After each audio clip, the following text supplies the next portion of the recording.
Feeling is so important because it doesn't matter what you have in your life. If you feel like shit from the inside, then it doesn't matter. If you take your emotions out of the picture, you will be a robot. And that would be very unfortunate. It's your responsibility to correct what was not, correct at the beginning and to learn a different behavior. You cannot effectively suppress emotions because if you try to do that, they will come out in some dysfunctional way or eventually can make you physically sick. Number one step is to become aware that you hold certain things down or you have difficulty or challenges to express certain emotions. Hello and welcome back to my podcast, Self Discovery Simplified. And today I want to talk to you about emotional intelligence. And this might be scary to hear that, and you think, okay, what is that? Like, it's like big words like you're using there. But basically, this just means feeling your feelings, okay? That's what emotional intelligence is, to give yourself permission to feel your feelings and to express them in a healthy way. That's what emotional intelligence is. And I want to talk to you about this topic because it's getting more mainstream. And I think that there is so many misconceptions that I want to clear up. And I feel that this will help you, on this journey of emotional intelligence and emotional expression. So let's dive in together. So the number one misconception is that there are negative and there are positive emotions. Okay, this would be my definitely number one false assumptions. And I think that many of us are familiar with this concept of negative and positive emotions because we grow up in this framework, we grow up in this belief system. And from an early age, when we are children, we learn, that some emotions are bad, they shouldn't be felt and expressed, and some emotions are good. Obviously, the good emotions are gratitude and happiness and joy and peace and all this kind of stuff.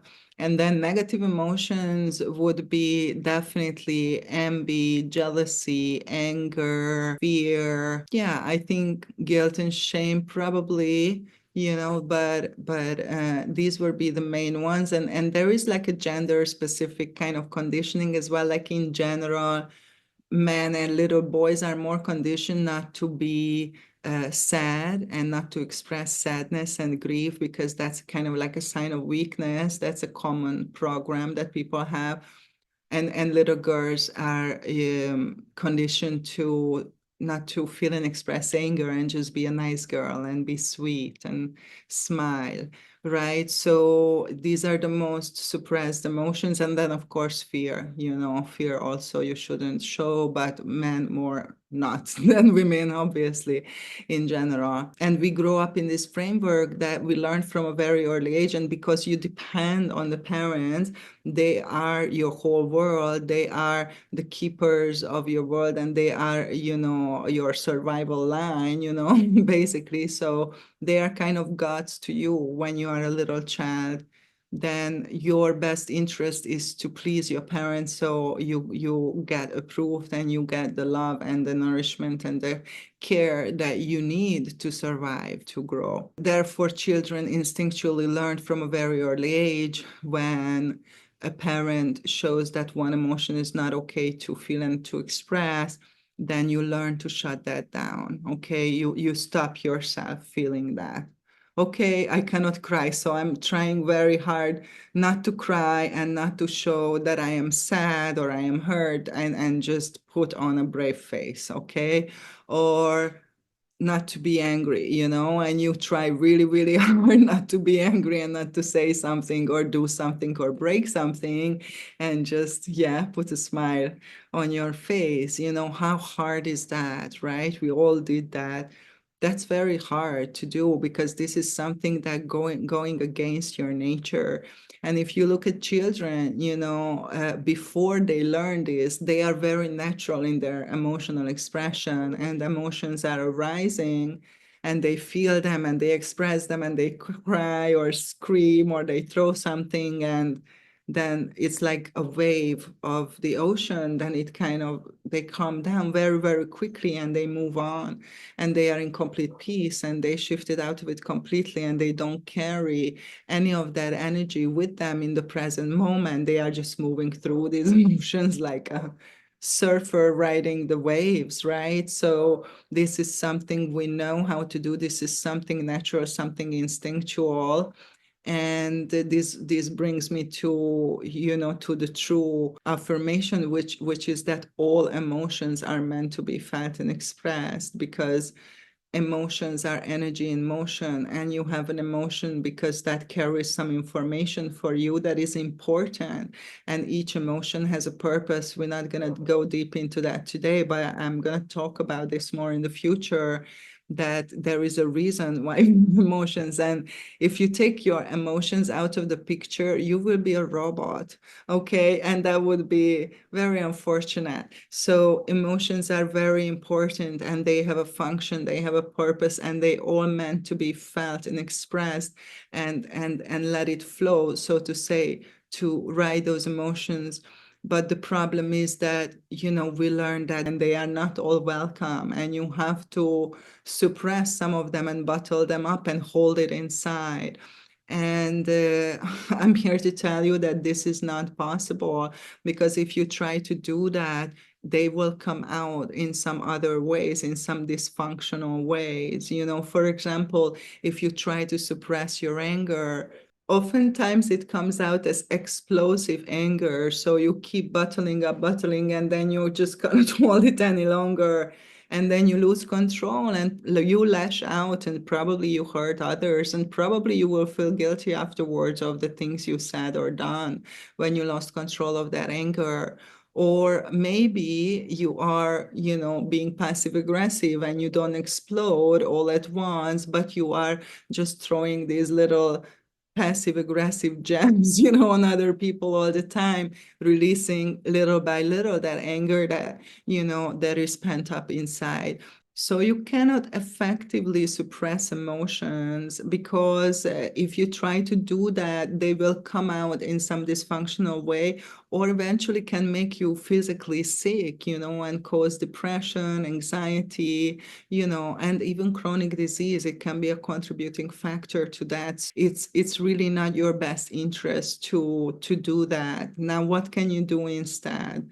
So most of us already has a lot of suppressed emotions. So number one step is to become aware that you hold certain things down, or you have difficulty or challenges to express certain emotions, right? And you need to work on that. And you might need therapy or some type of healing or self-discovery to help you and to support you to do this kind of work. And this is not something that happens from one day to another. Now you start to empty those emotions that you already suppressed, but that's only just half of the solution, because if you keep suppressing them, then you will end up in the same situation, right? Apart from emptying what you already bottled up inside, you need to learn how to not to continue this behavior and how to express your emotions in a healthy way. And oftentimes you need professional support and guidance with that at the beginning. And oftentimes we only learn this when we are adult, because we learned some dysfunctional behavior, not because your parents wanted to, hurt you or harm you in any way, but simply because they didn't know better. And now you have to learn, it's your responsibility to correct what was not, correct at the beginning, and to learn a different behavior, and to learn to express anger and grief and hurt and sadness and all the emotions in a safe container, in a healthy way, that is the best interest for you. Because when you are keep suppressing your emotions, it will overflow, and it will, just bleed on others, and it will hurt others. It's not just only hurting you from the inside to carry, guilt and resentment and anger for years and years and years, or maybe a whole lifetime. Some people do that, but it will hurt others because it will overflow periodically, and then it will, harm other people around you, and mostly your beloved, people, right? This is not good. So this is not good for anybody. So we have to just recognize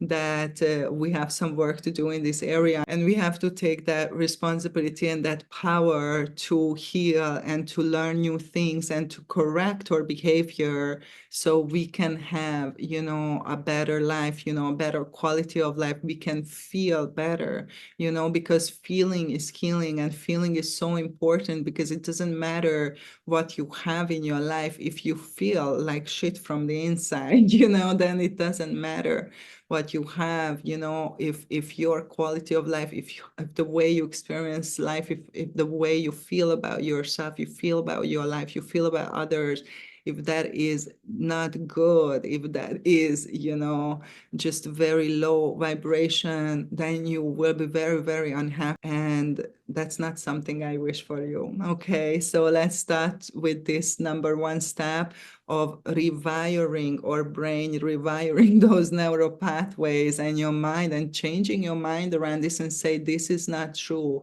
that there are negative and positive emotions. When people refer to negative and positive emotions, they are talking about a vibrational frequency, because each emotion vibrates on a different frequency, and these frequencies can be higher or lower. Obviously, gratitude would be something a super high vibration, and guilt and shame would be super low vibration. And you can feel that without having this information, because when you feel ashamed, you feel like, you're heavy and dark and things are pressing on you, and you feel low. And when you feel grateful or joyful, you feel light, and you will feel, uplifted. And there is a huge difference, and everybody notices that people can feel that. That's our ability to feel. Certain people believe that low vibrational emotions are bad, but there's nothing to do with that.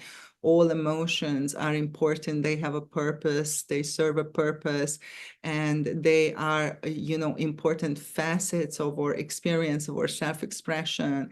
And they need to be felt and expressed, and then let go, like a surfer's riding the waves, as I told you earlier. And we need to learn how to do that in a way that is healthy, in a way that is not hurting ourselves, not hurting others. And this is our responsibility and our power to do that. So let me know what you think about that, and leave a comment. And if you like this episode, please subscribe to my podcast. Lots of love.